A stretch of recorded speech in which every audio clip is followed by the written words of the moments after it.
are these people? Anita Wood, thank you. A new monthly subscriber to INN newsletter. So all these people already have contributed and supported.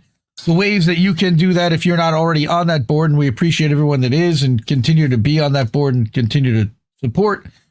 Cash App, $ Indie News Network, ko-fi.com/Indie News Network, paypal.me/Indie News Network. And then we've got the Substacks, INNnewsletter.com, IndieMediaToday.com, and our self-hosted website that has a Stripe plugin at IndieNewsNow.com. And then you go to the Keep the Media Free, and you can hook up a monthly or one-time contribution over there. We already know what's coming next. And, you know, one of the things that I pride myself on with this show, hey, what happened here, is that we try to stay ahead of where the narrative is going and what's, not just what's happening today, but where's it going to go next? So we already know what's next. Thanks to the Times of Israel, Qatar, Israel's next real enemy after Iran. Why? I'll tell you why. Because of Al Jazeera. It's got 6 strings and it sounds good. Well, but because of Al Jazeera. All right. Any media or mid-press news, I believe, has some kind of an office. I don't know. Al Jerome Jazeera.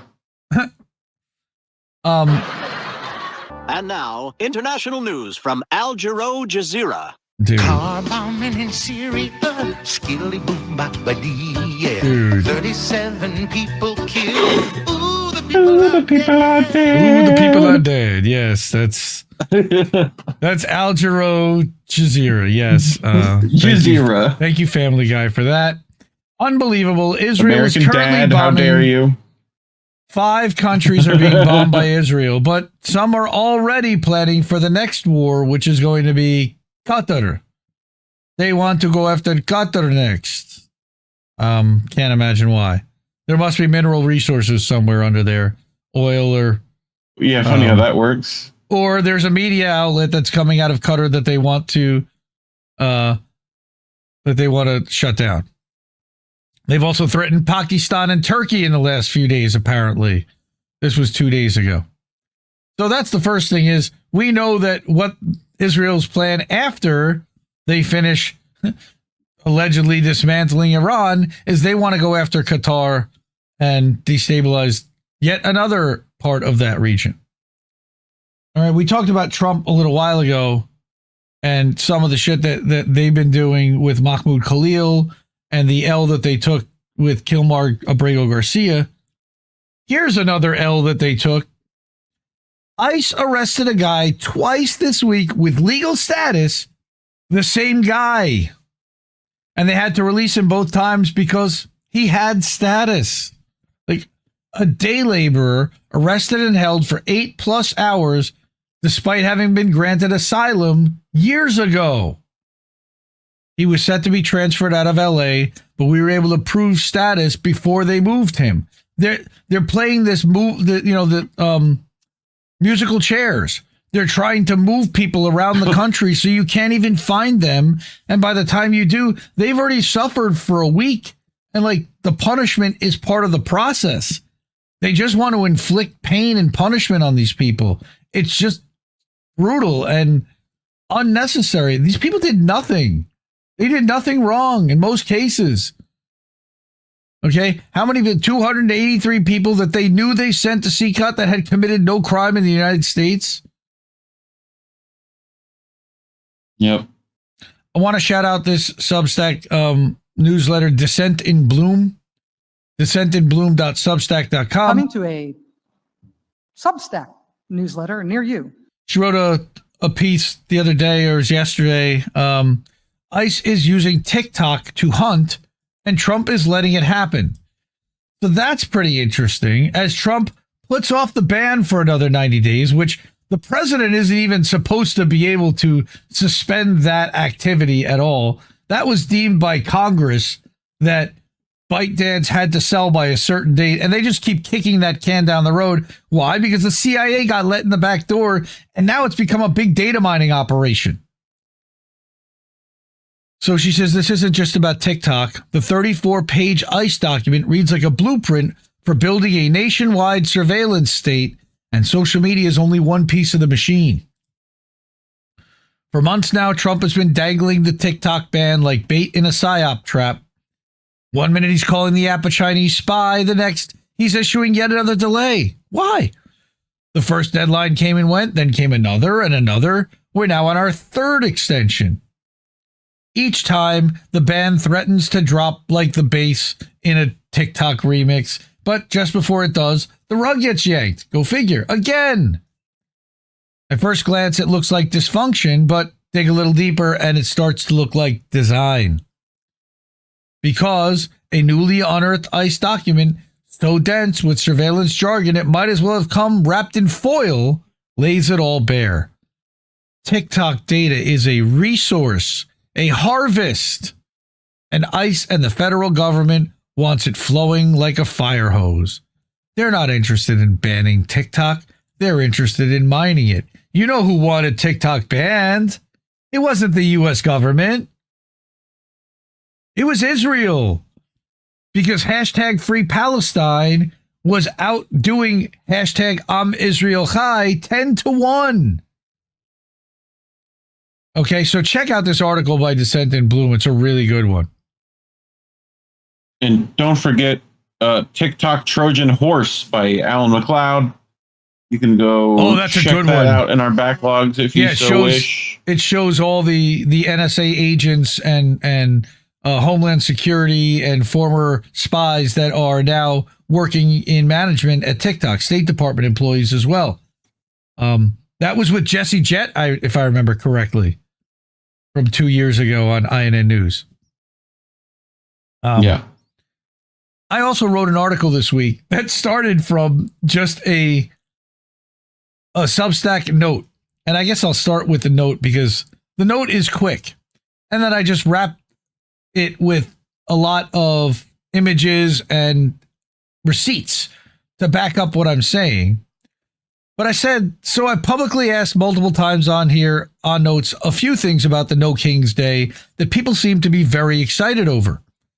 And I don't want to knock that. I've gotten exactly one response from 13 plus million people allegedly who attended one. Now, by the way, that's already been dialed back to 5 million.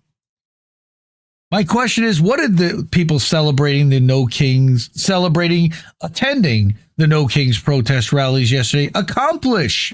They're celebrating. They were high-fiving. It was great vibes and feels. 13 million people stood in a street or a park or whatever with no real demand, many of whom voted for Kamala Harris last November, who, if we recall, was anointed as the eventual Democratic candidate by the donors, like a king or queen. What happened last Saturday is the result of when people turn off their critical thinking skills and just turn out because vibes and feels and we're just mad at Trump. There was no actual plan to stop anything, just to complain in public.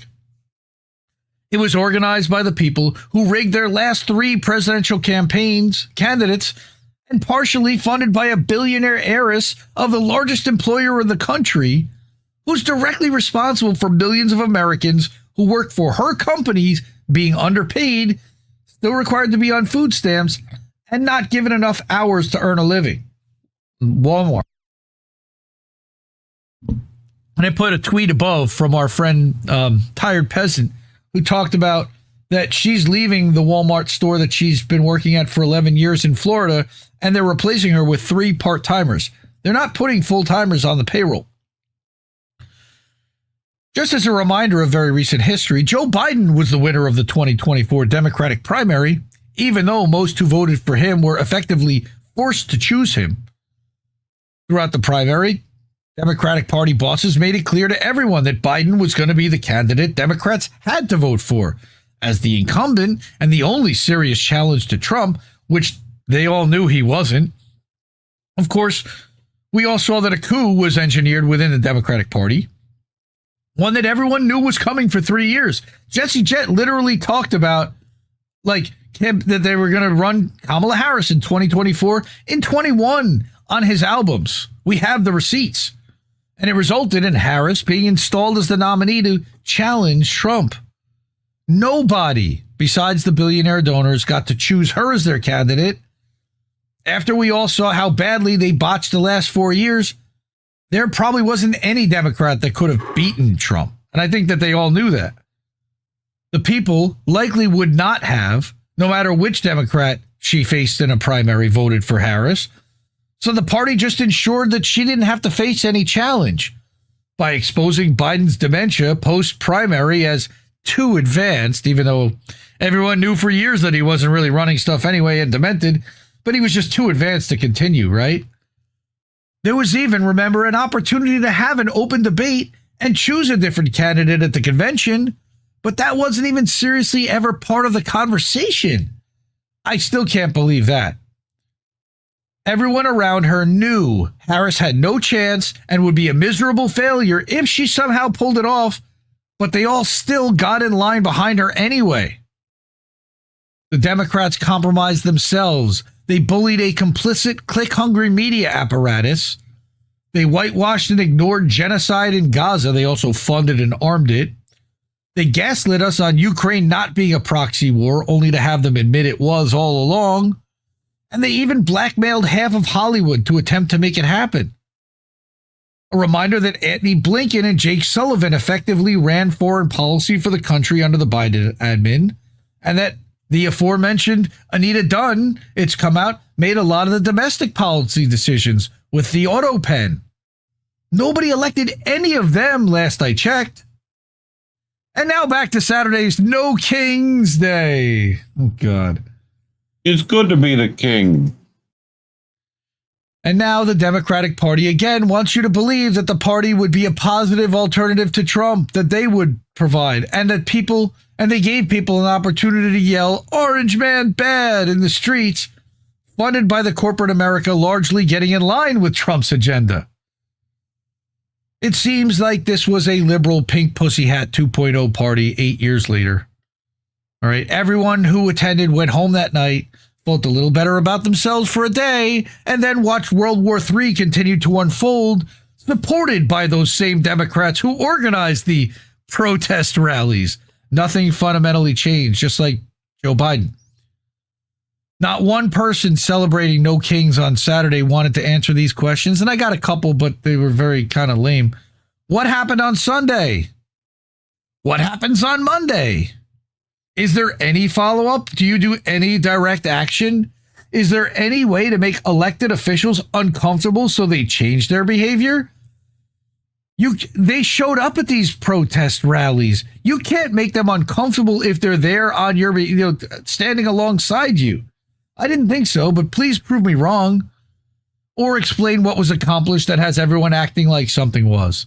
And all I got was a lot of vibes and feels. Again, this tweet really set me off. Imagine throwing a No Kings protest after your party refused to hold a primary, coronated Kamala without a single vote, sued to keep RFK Jr. off the ballot, and attempted to then remove Trump from state ballots only after your illegal lawfare scheme failed in the first place.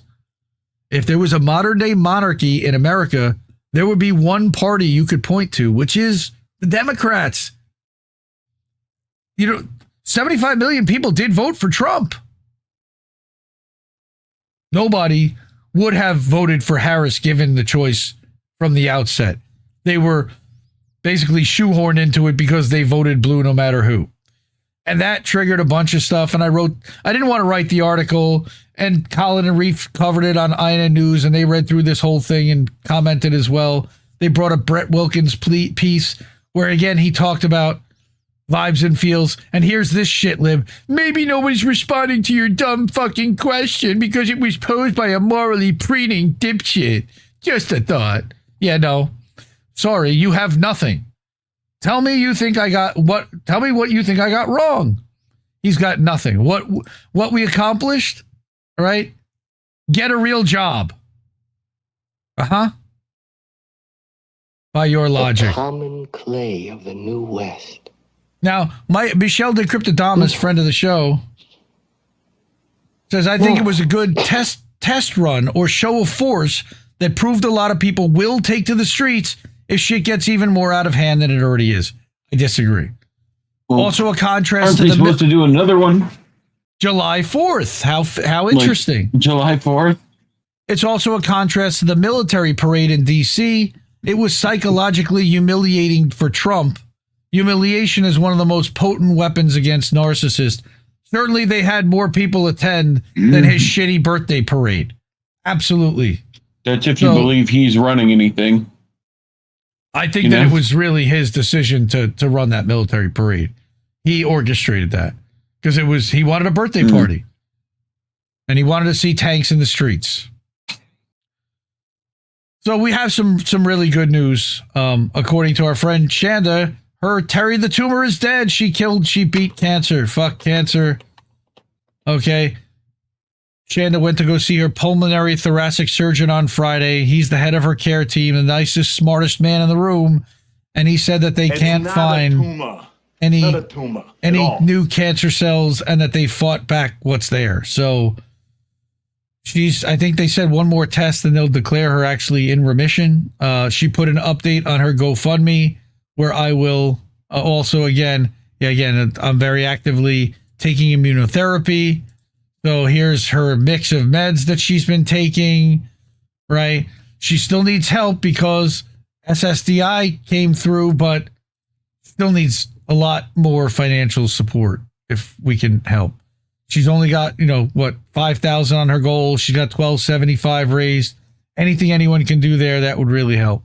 AnnaMari, she's now home from Cincinnati, figuring out life going forward. I have not seen an update from Andrew recently, her father, friend of the show, friend of the network, and former head of Action for Assange, or one of the organizers for the Action for Assange show. And again, we're leaving now, start treatment tomorrow. That was April 29th. They're now home. The treatment's all over with now, and she's learning to walk with a cane and read Braille. And it was intensive therapy for like 6 weeks. So they certainly could use the help. Our friend Oz the Boomer. Shout out to Oz. Everybody loves Oz. Codashfee.com/Oz the Boomer. Stay away from my chickens, Oz. Great and powerful Oz. Oh. Stay away from my chickens, Oz. That's right. He's got to stay away from my chickens. He's getting a lot of eggs, apparently. They have more eggs than they know what to do with from his chickens. So he should definitely stay away from my chickens. Oz been going through some health stuff, so if anybody can support Oz with $5, $10 here, certainly helps. I think I mentioned last week our friend Halo Benson, her daughter Aspen, facing devastating charges after a trip gone wrong. They need to raise $30,000 for her defense, and she's looking at 30 years in prison. They need help.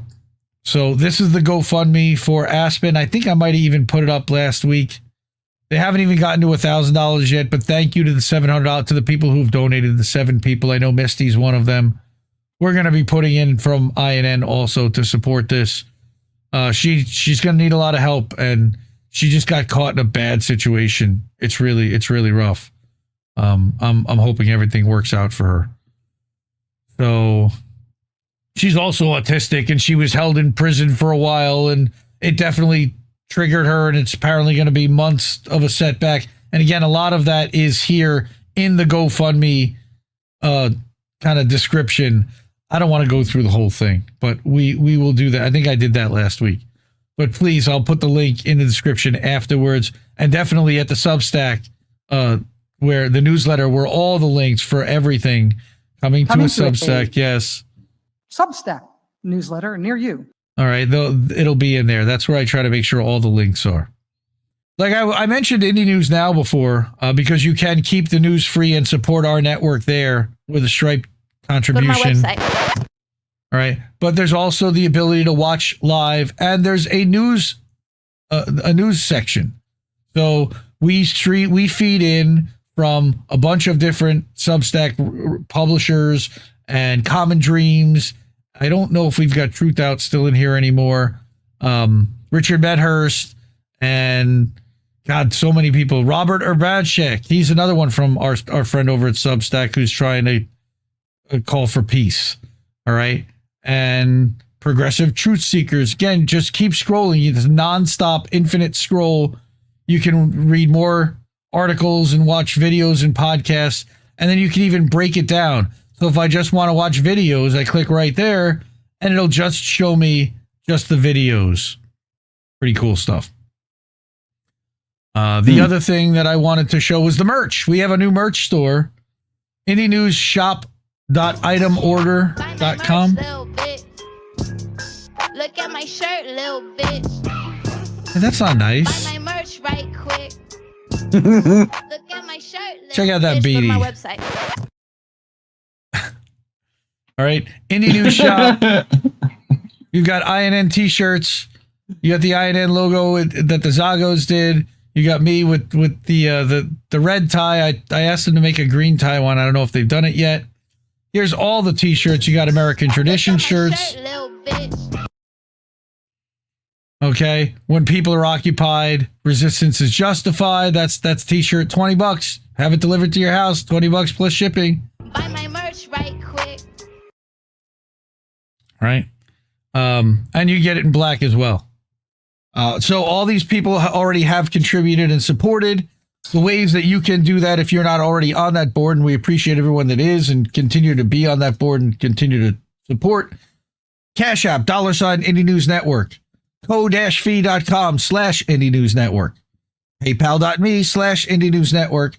And then we've got the Substacks, INNnewsletter.com, IndieMediaToday.com, and our self-hosted website that has a Stripe plugin at IndieNewsNow.com. And then you go to the Keep the Media Free, and you can hook up a monthly or one-time contribution over there.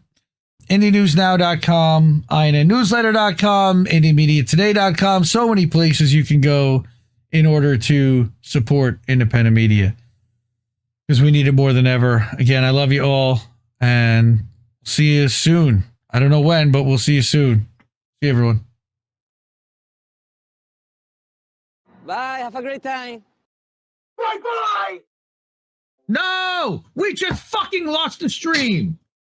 I guess this isn't such an awful place. Is that what you want me to say? You prove it's possible to sleep for days, and I still think you're right here awake. The cost of living isn't much to make, but God, it's so hard to say. And when they told you everything was safe, were you